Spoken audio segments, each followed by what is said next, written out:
Datuk Dr. Haji Zahasan Muhammad. Assalamualaikum warahmatullahi wabarakatuh. Alhamdulillah wassalatu wassalamu ala Rasulillah. Innal hamdalillah nahmaduhu wa nasta'inuhu wa nastahdihi wa nastaghfiruh wa natubu ilayhi wa natawakkalu alayhi wa na'udzu billahi min shururi anfusina wa sayyiati a'malina. May yahdihillahu fala mudilla lahu wa may yudlil fala hadiya lahu. Allahumma salli wa sallim wa barik ala Muhammad wa ala ali Muhammad kama sallaita wa sallamta wa barakta ala Ibrahim wa ala ali Ibrahim fil alamin innaka Hamidum Majid. Amma ba'd. Para pendengar yang dirahmati dan dikasihi sekalian, sampailah kita ke penghujung surah As-Saff, iaitu sebelum itu kita lihat ayat-ayat yang akhir, iaitu firman Allah SWT dalam ayat ke-13 dan seterusnya 14. Tuan-tuan boleh rujuk pada jilid yang ke-9 muka surat 555 ke atas. A'udzubillahi minasyaitanirrajim. Wa ukhra tuhibbunaha nasrun minallahi wa fathun qarib wa basyiril mu'minin. Ya ayyuhalladzina amanu kunu ansarallahi kama qala Isa ibn Maryam lil hawariyyin man ansari ila Allah qala al-hawariyun nahnu ansarullah fa amanat ta'ifatu min bani Israil wa kafarat ta'ifah fa ayyadna alladhina amanu ala aduwwihim fa asbahu zahirin. Sadaqallahul azim. Wahai orang-orang yang beriman, dan ada lagi kurnia lain yang kamu sukai, iaitu pertolongan daripada Allah dan kemenangan yang dekat, dan sampaikanlah berita gembira kepada orang-orang yang beriman. Wahai orang-orang yang beriman, jadilah kamu penolong-penolong agama Allah sebagaimana Isa putra Maryam telah berkata kepada pengikut-pengikutnya yang setia, siapakah yang akan menjadi penolong-penolongku untuk menegakkan agama Allah? Pengikut-pengikut yang setia itu berkata, kamilah penolong-penolong agama Allah. Lalu segolongan dari Bani Israel beriman dan segolongan yang lain kafir. Maka kami berikan kekuatan kepada orang beriman terhadap musuh-musuh mereka, lalu mereka menjadi orang-orang yang menang. Jadi Allah menjelaskan kat sini kurnia yang disukai, yang kamu tunggu-tunggu, iaitu satu tambahan lagi berupa kemenangan daripada Allah yang dekat, iaitu kemenangan yang dianugerahkan Allah kepada kaum muslimin di medan badar dan sebagainya. Nescaya di akhirat pula mereka akan dapat kemenangan yang lain, iaitu syurga Allah SWT. Wa fathun qarib, maknanya kemenangan yang segera. Ketahui bahawasanya tambahan ini merupakan kebaikan duniawi yang disertakan dengan kenikmatan akhirat yang akan diberikan kepada mereka selagi mereka istiqamah dalam ketaatan kepada Allah SWT.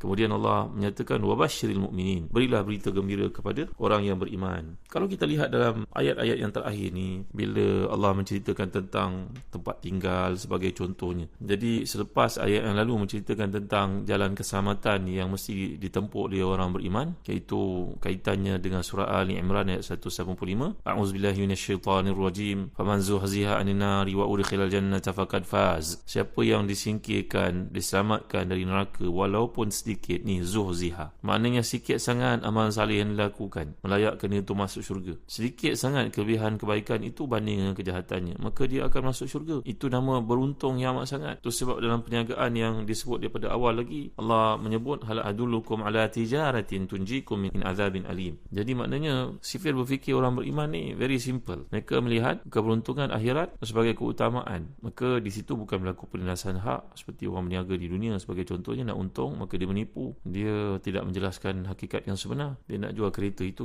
pernah banjir, dibersihkan elok, dia kata tak pernah kena banjir, sebab dia nak untung. Tapi sifir akhirat berbeza, kerana syarat untuk mendapat keuntungan besar dijamin itu, yang dijanjikan itu adalah dengan beramal saleh. Beramal saleh maknanya menjauhi segala bentuk sifat penganiayaan, kezaliman kepada manusia. Setelah ayat itu menunjukkan jalan keselamatan yang mesti ditempuh oleh para mujahidin yang inginkan akhirat ini, sekarang ayat ini menjelaskan ganjaran yang menanti mereka. Jadi Allah mengingatkan, jika kamu lakukan apa yang diperintahkan itu, beriman, berjihad, maka dia mengampuni kamu, menghapuskan dosa-dosa kamu, memasukkan kamu dalam rahmatnya, dalam syurganya yang mengalir di bawahnya pokok-pokok dan sungai yang indah, tempat tinggal yang baik, nyaman. Kita kalau berada kat dunia ni, sewalah bilik yang ada swimming pool sekalipun, kenikmatannya terhad sekejap, masuknya pun lambat, pukul 3 petang, besok sebelum pukul 12 dah kena halau keluar, nak duduk lagi kena bayar duit lagi. Maka itu nikmat dunia, dan kita tak boleh nak kekal lama-lama kat mana-mana sekalipun. Pergilah kat sungai ke, kat laut ke, semua nikmat itu bersifat sementara. Tapi di akhirat abadiyun sarmadiyun, sifatnya berkekalan, la nihayata lahu, tak ada penghujungnya, infinity. Maka itu sebab disebut sebagai keberuntungan yang besar. Keberuntungan kat dunia ni semuanya terhad. Jadi pertolongan yang Allah berikan ini lagi nasrul minallahi wa fathun qarib. Ini bantuan daripada Allah. Selain daripada nikmat syurga tu, Allah beri bantuan lagi bahawa kejayaan demi kejayaan yang dititipkan kepada mereka berkat kesungguhan mereka dalam jihad dan juga mujahadah. Jadi penyebutan tempat-tempat tinggal dalam ayat ini merupakan salah satu bentuk dorongan untuk berjihad. Kerana siapa yang berjihad, apalagi dalam peperangan bentuk fizikal, kita kena tinggalkan rumah kita, kena tinggalkan negara kita, kena tinggalkan keseronokan makan minum. Bayangkanlah ada orang buat rumah mungkin harganya juta-juta, mungkin tempat tidurnya harga berpuluh ribu, beratus ribu pun ada, tapi semua itu akan ditinggalkan. Bila Allah menyebut tentang tempat tinggal ni, rahsia di sebaliknya bagi memotivasikan kaum ini yang pergi berjihad ini, lupakanlah, kerana di akhirat itu jauh lebih baik. Sampai dikatakan sapu tangan milik Sa'ad bin Mu'az yang terkorban dalam perang Khandaq. Sapu tangan Sa'ad bin Mu'az itu pun melebihi daripada dunia seisi kandungnya. Bayangkan kalau sapu tangan yang digunakan untuk membersihkan hingus kalau kat dunia, atau membersihkan kotoran, itu pun dah lebih hebat daripada dunia seisi kandungnya. Bayangkanlah istana ataupun mahligai yang diperuntukkan untuk si mukmin, si mujahid di akhirat. Jadi fathun ini kalau kita lihat, dia adalah lawan bagi perkataan tertutup, kufrun yang kita pelajari sebelum ni. Jadi mengapa Allah menggunakan perkataan fathun kat sini? Al-Fatihah, pembukaan. Kalau fathun maknanya lawan kepada tertutup. Jadi kalau kita fahami makna ini, kemudian berkembang menjadi kemenangan. Apa kemenangan? Disebut sebagai fathun qarib.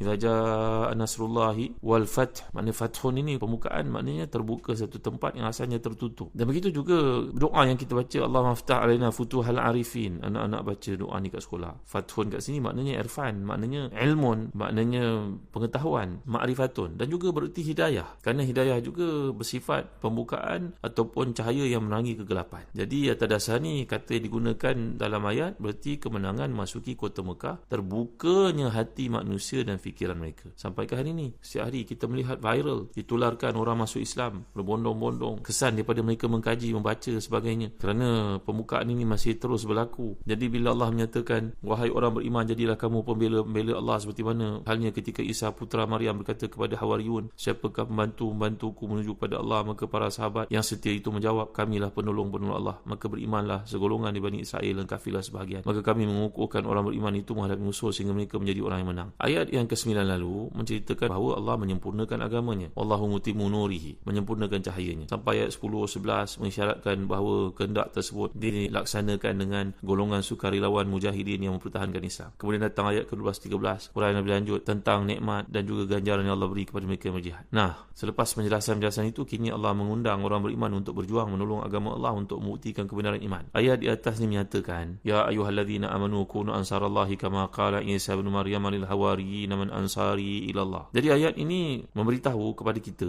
kepada orang beriman, kisah yang dibawakan ni kisah berkaitan dengan Nabi Isa dengan pembantu-pembantunya. Wallahu alam, kalau kita lihat dalam kitab kita tafsir, contohnya tafsir Jamalain oleh Imam Mula Al-Qari, mengatakan bahawa perkataan hawariyun tu merujuk perkataan hur, iaitu pengikut-pengikut Nabi Isa ini mereka bekerja independen, mungkin bekerja sebagai penjahit pakaian ke, tukang pakaian ke. Mungkin itu salah satu maksud yang terkandung dalam ayat hawariyin ini, iaitu bila Nabi Isa bertanya kepada mereka, siapakah yang ingin menjadi pembantu-pembantuku? Man ansari ilallah. Qala hawariyuna nahnu ansarullah. Kat sini kita dapat lihat ada dua bentuk idhafah. Idhafah yang pertama man ansari, yang kedua jawapan hawariyun nahnu ansarullah. Faham kan? Maknanya Nabi Isa bertanya kepada pengikut-pengikutnya, siapa nak jadi pembantu-pembantu aku? Maka pengikut-pengikutnya berkata, kamilah pembantu-pembantu agama Allah Subhanahu Wa Taala. Maka kata Imam Fakhruddin Razi dalam tafsirnya, kalau kita perhatikan, iaitu idhafah yang pertama dia merujuk kepada, idhafah ni berarti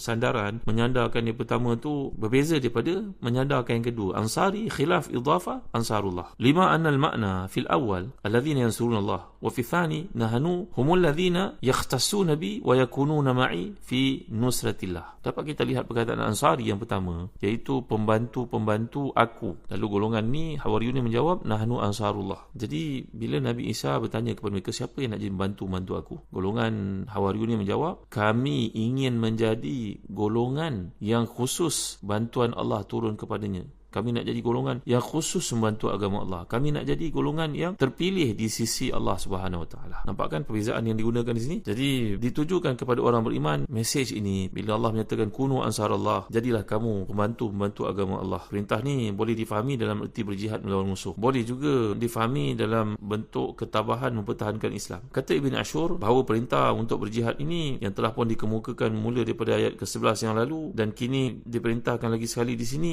ada perbezaannya, iaitu ketabahan menghadapi gangguan dan keteguhan melaksanakan tuntutan agama dalam keadaan ia terganggu, sejalan ataupun selari dengan apa yang dialami oleh pengikut-pengikut Nabi Isa. Nabi Isa AS demikian juga Al-Hawariyun, mereka itu tidaklah berjihad tetapi mereka tabah dan sabar sampai akhirnya mereka mendapat kemenangan, kebebasan beragama dan tersebarnya agamanya sehingga Allah mengutuskan Nabi Muhammad SAW bahawa Islam yang berfungsi menggantikan ajaran Isa AS. Demikianlah pandangan Tahir Ibn Ashur. Jadi berarti ada dua keadaan. Yang pertama berjihad berarti mempertahankan Islam, yang kedua berjihad mempertahankan diri dan juga bersabar di atas apa yang berlaku sehingga Allah SWT mengutuskan Nabi Muhammad SAW untuk menggantikan syariat Nabi Isa itu. Jadi kataan Ansar Allah ini berarti pembela-pembela Rasulullah SAW. Di kalangan para sahabat mereka juga merupakan Hawariyun. Cuma para sahabat tidaklah mengatakan nahnu Ansarullah. Kata Imam Fakhruddin Razi, para sahabat Nabi SAW ni mereka tidak mengatakan nahnu Ansarullah. Para sahabat Nabi Muhammad SAW tentulah lebih hebat daripada pengikut-pengikut Nabi yang terdahulu. Demikian dinyatakan oleh Allah SWT dalam Al-Quran, kuntum khaira ummatin ukhrijat linnas. Tapi mengapa para sahabat Nabi ni ridwanullahi alaihim ajma'in tak pernah pun kita jumpa mereka mengatakan nahnu Ansarullah? Kenapa begitu? Penjelasan oleh Imam Fakhruddin Razi bahawasanya ayat ini merupakan satu ayat yang bersifat suruhan ataupun perintah ataupun pertanyaan daripada Nabi Isa kepada pengikut-pengikutnya. Kan Nabi Isa bertanya kat sini. Nabi Isa bertanya, menyuruh mereka, man ansari ilallah. Maka ini merupakan satu bentuk soalan. Maka bila ia berbentuk soalan, maka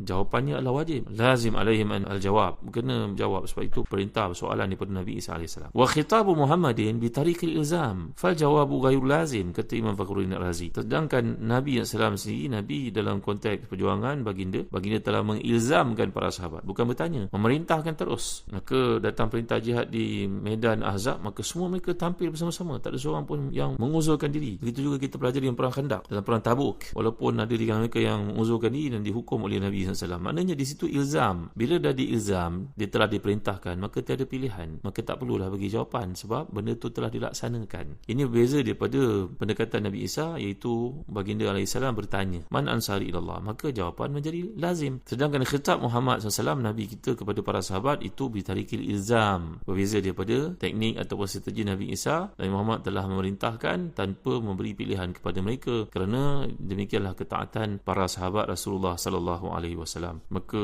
tidak bolehlah untuk kita mengatakan bahawa para sahabat tak pernah mengatakan nahnu ansarullah macam pengikut-pengikut Nabi Isa, justru untuk menunjukkan kehebatan yang ada pada pengikut Nabi Isa. Bukan begitu. Sebenarnya umat Nabi Muhammad SAW, para sahabat ridwanullahi alaihim ajma'in, bukan setakat mengatakan, mereka telah berbuat. Jadi Hawariyun ini kalau kita lihat dijamak dari perkataan Hawari. Ada setengah daripada para ulama mengatakan bahawa ini bukan perkataan Arab, tapi ini merupakan perkataan Habasyah, Ethiopia, yang bermakna Hawariyah, iaitu berarti sahabat yang sangat tulus. Ini ada kaitanlah di antara bahasa Arab dengan bahasa Suryania sebagai contohnya, bahasa-bahasa yang berkembang pada masa itu. Mungkin ada persamaan di root wordnya, jazrul kalimah.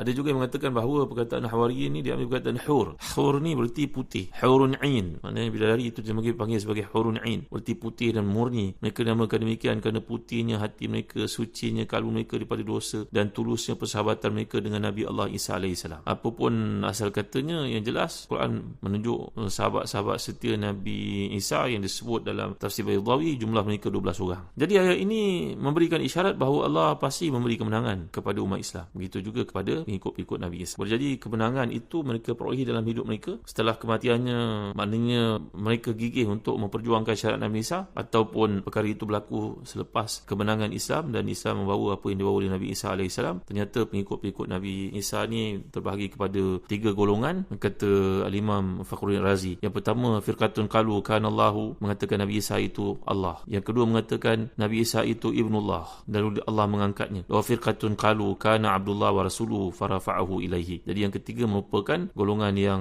mengatakan bahawa Nabi Isa itu merupakan hamba Allah, Rasulnya yang dipilih. Maka inilah golongan yang dipanggil sebagai muslimun. Mudah-mudahan Allah beri kefahaman kepada kita terhadap surah ini. Dan adalah disebut dalam kitab kita tafsir kelebihan baca surah ini. Sebagai contohnya bahawa man qara'a surat as-safi kana Isa musallian alaihi mustaghfiran lahu ma dama fid dunya wa huwa yaumal qiyamati rafiquhu. Bahawa siapa yang baca surah as-saf ini, maka Nabi Isa akan bersalawat ke atasnya, meminta ampun untuknya selagi adanya dunia, dan akhirat besok dia akan berada bersama dengan Nabi Isa menjadi temannya. Tuan-tuan, hadis ini merupakan hadis maudhu'. Dijelaskan oleh para ulama hadis bahawa ini tidak pernah disebut Nabi SAW, merupakan hadis palsu. Maka eloklah kita menjauhi perkara-perkara yang bersifat berlebihan. Apa saja perkara, rujuklah kepada nas yang sahih. Mudah-mudahan kita dapat manfaat. Tuntutan yang terdapat di sebalik surah As-Saff ini adalah penyatuan kesungguhan orang beriman itu untuk mendapat memenuhi janji-janji mereka dengan Allah SWT yang perlu kita pelajari. Wallahu a'lam. Wa sallallahu ala sayyidina Muhammad wa ala alihi wa sahbihi wa baraka wa sallam. Walhamdulillahi rabbil alamin. Wa barakallahu fikum. Wassalamu alaikum warahmatullahi wabarakatuh.